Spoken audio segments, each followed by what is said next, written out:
Oğlum Mahmut bu ne sıcak böyle ya. Aynen bugün çok sıcak. Yanıyor ortalık vallahi. Piştik. Vallahi şimdi var ya arabanın içi de yanıyordur ha Mahmut. Deli sıcak vardı. Bunu da buraya ne koymuşlar böyle? Nasıl bineceğiz? Allah Allah.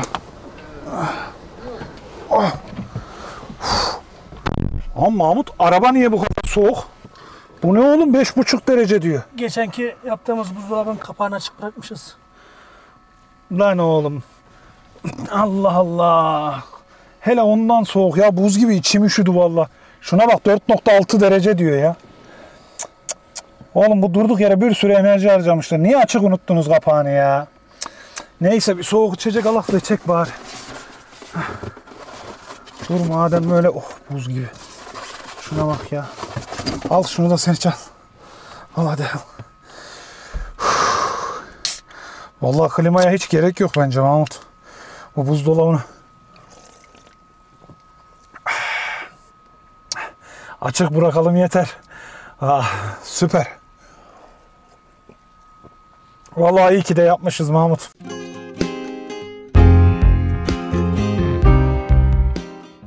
Sevgili Kaya ILC kanal takipçileri herkese merhabalar.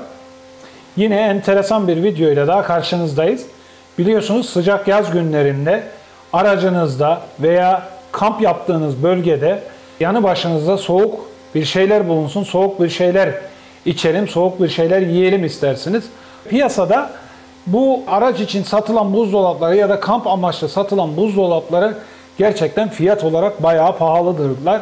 Ki termos olarak kullanılanı, yani içerisine soğuk koyduğunuz bir yiyeceği işte 3-4 saat boyunca soğuk tuttuğunu iddia eden termos olarak kullanılanları bile 100-150 lira civarında, araç buzdolapları ise 400-500 liralardan başlıyor. Şimdi biz size bu videoda içeceklerinizi ya da yiyeceklerinizi buz gibi saklayabileceğiniz ve istediğiniz zaman buz gibi çıkarıp içebileceğiniz, çıkarıp yiyebileceğiniz bir araç buzdolabı ya da kamp amaçlı kullanabileceğiniz bir buzdolabı yapacağız. Şimdi bize bu buzdolabı için neler lazım onları görelim. Fakat ondan önce her zamanki gibi kanalımızın bir reklamını yapalım. Bu tür teknik ve bilimsel konulara ilgi duyan ve merakı olan arkadaşlarım varsa lütfen kanalımıza abone olmayı ve bildirimlerini açmayı unutmasınlar. Beğendiğiniz videolara like atmayı ve yorumlarda bilgi, deneyim, tecrübe ve fikirlerinizi lütfen bizimle paylaşmayı unutmayın. Şimdi dilerseniz hemen araç için bir buzdolabı nasıl yapılır hep birlikte onu görelim. Bize bir araç buzdolabı için esas olarak lazım olacak malzemeler burada. Bunun yanı sıra bir malzeme daha göstereceğim, o birazdan.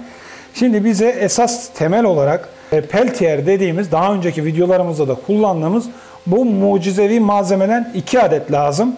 Biz 12706 modelini kullanıyoruz arkadaşlar ve bu malzemeye elektrik enerjisi verdiğinizde bir yüzü ateş gibi ısınırken diğer yüzü buz gibi soğuyor. Bu malzemenin yanı sıra bilgisayarlarımızda kullandığımız alüminyum soğutucular, bakın şu bilgisayarda işlemci soğutma işinde kullanılan bir alüminyum soğutucu ve fanı, bir tane bundan lazım olacak ve yine eğer isterseniz alüminyum soğutucu olarak yine bilgisayardan söktüklerinizi kullanabilirsiniz.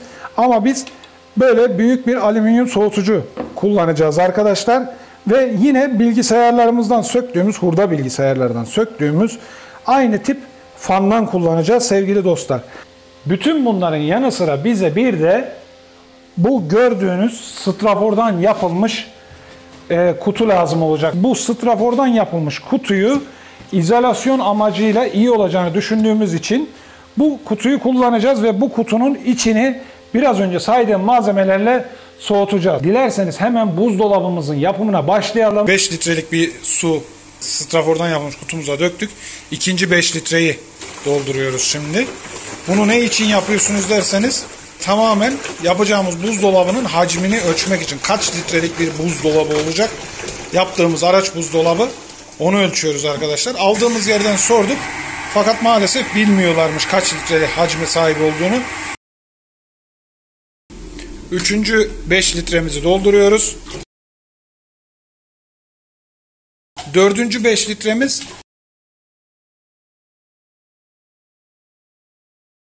5. pet şişeyi doldurduk ve 25 litre bir pet şişe daha alır. Yaptığımız buzdolabı 30 litre hacme sahip olacak.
Araç buzdolabımızın yapımı tamamlandı ve şu anda önümde hazır bir vaziyette içeceklerimin içerisine konulmasını bekliyor. Arkadaşlar sizleri temin ederim ki burada gördüğünüz içecekler tamamen, şimdi ısısını da ölçerek göstereceğim bazılarının. Hepsini ölçemem tek tek ama göstereceğim sizlere. Daha yeni marketten, raftan alınmış, dolaptan alınmış ürünler değil, raftan alınmış sıcak yani ılık ürünler, sıcak demeyelim de ılık ürünler. Bakın 29.2 derece ortam sıcaklığı gördüğünüz gibi. 29.2 derece. Ve Coca-Cola'ya hemen bakın temas ettiriyorum şöyle.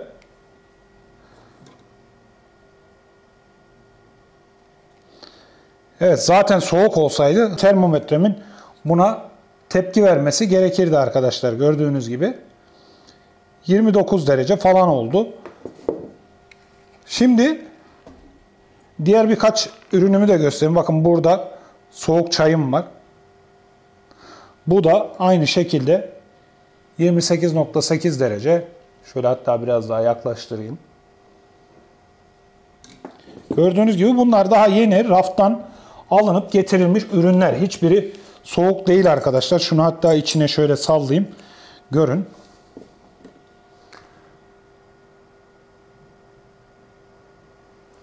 Evet. 28.4 derece. Gördüğünüz gibi arkadaşlar, yani öyle ahım şahım soğuk malzemeler değil. Buradaki kutu kolalar da öyle. Hiçbiri soğuk değil. Tamamen raftan alınmış ürünler. Şimdi dolabımı çalıştıracağım. Mahmut, bir bağlayalım şu dolabımızı.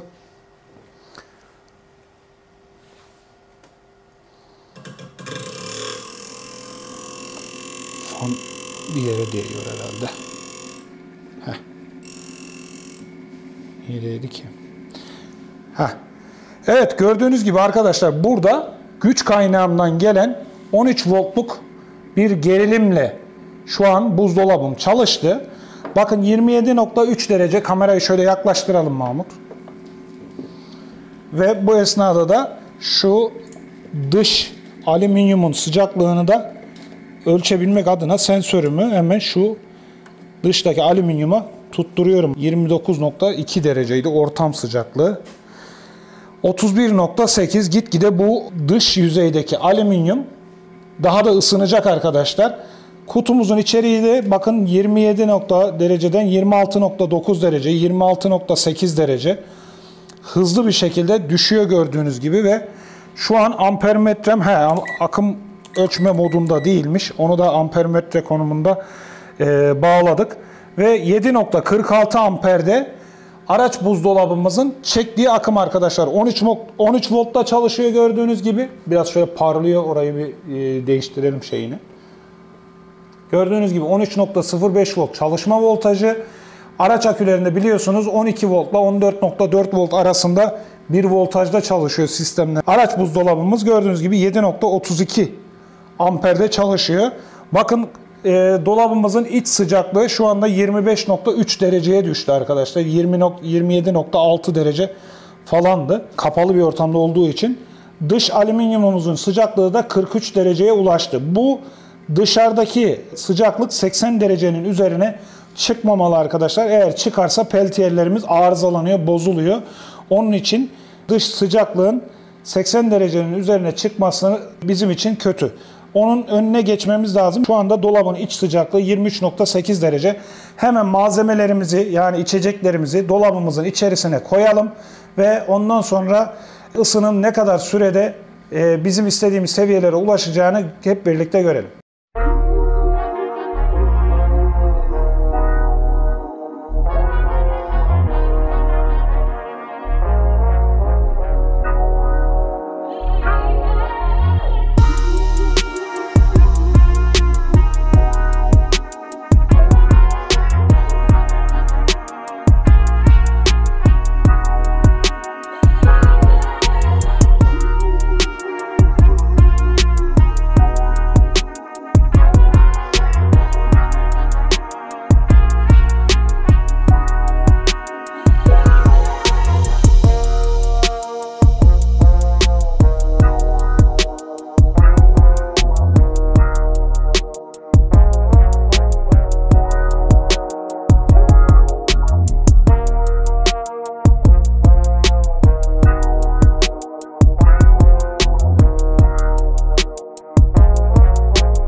buzdolabımızın düşürdüğü zannedersem en fazla 8.8 derece arkadaşlar. Çünkü son 10 dakikadır 15 dakikadır bekliyoruz.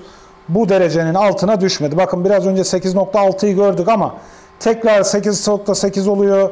9 derece oluyor. 9.2 oluyor. 15 dakikadır bu seviyelerde gezip duruyor. Fakat şimdiye kadar yaklaşık 2,5 saat kadar süre içerisinde arkadaşlar bu gördüğünüz sıcaklık seviyesine buzdolabımız kendiliğinden düşürdü. Ama dediğim gibi yaklaşık 2,5 saat kadar da çalıştı arkadaşlar.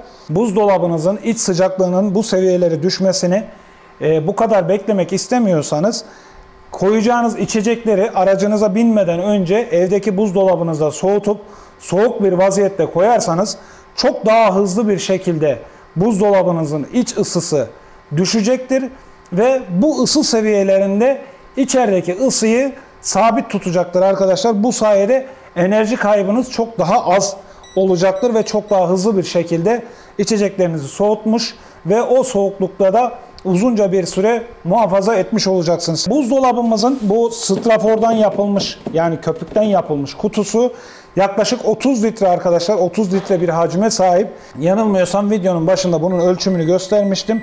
30 litre hacme kadar içeceğinizi, yiyeceğinizi bu araç buzdolabınızda dediğim gibi yaklaşık 8-9 derece civarında soğuk bir şekilde koruyabilirsiniz, muhafaza edebilirsiniz. Bir videonun daha sonuna geldik. Bu videomuz da buraya kadar. Bu tür teknik ve bilimsel konulara ilgi duyan ve merak olan arkadaşlarım varsa lütfen kanalımıza abone olmayı ve bildirimlerini açmayı unutmasınlar. Beğendiğiniz videolara like atmayı ve yorumlarda bilgi, deneyim, tecrübe ve fikirlerinizi lütfen bizimle paylaşmayı unutmayın. Yeni bir videoda, yeni bir projede görüşünceye dek hoşça kalın.